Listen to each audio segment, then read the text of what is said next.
Žaidimas dėlionė yra skirtas lavinti geometrinių figūrų pažinimą, gebėjimą jas nupiešti. Tai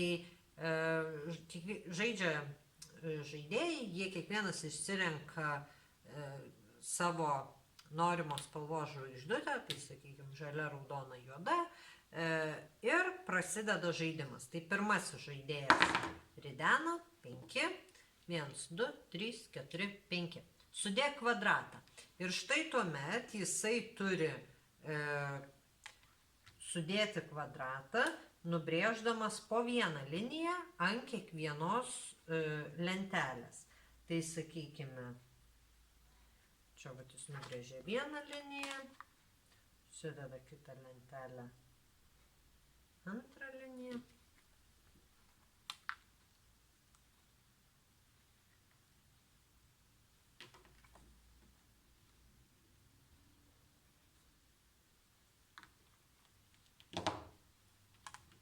Ir štai matome nupieštas ir sudėtas kvadratas.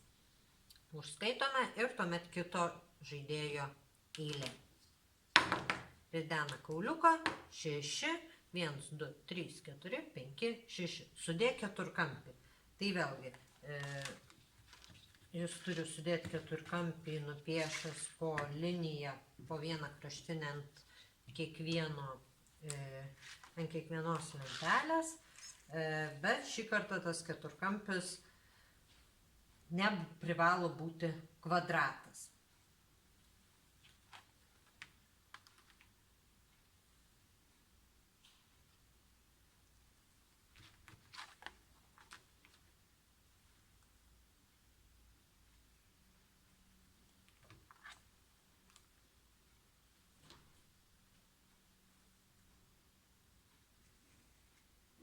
Tai štai jis baigė piešti, sudėjo lenteles į vieną ir matome štai keturkampį, kuris tikrai neakivaizdu nėra kvadratas, labiau gal kokia trapecija, bet turi ši figūra 4 kampus, yra keturkampės.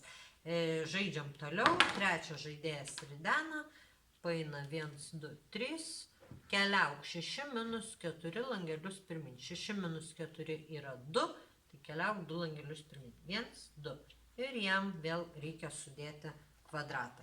Tai, kadangi jau kvadratą piešiame, jau ši užduotis nebėra tokia sunki, jau žinome, kaip kvadratas atrodo.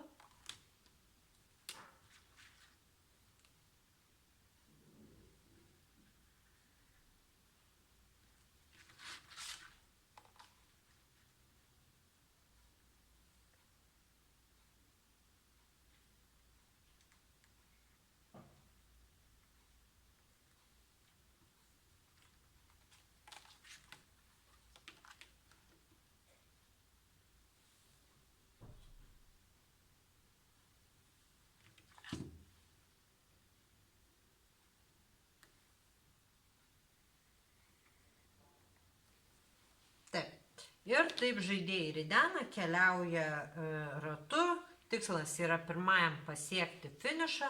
Jeigu nepavyksta sudėti tokios figūros, kuri yra nurodyta, žaidėjas tiesiog turi praleisti tą ėjimą, tai yra ir nebelieka čia, o grįžta atgal iš ten, iš kur atėjęs, jeigu nebūtų pavykę.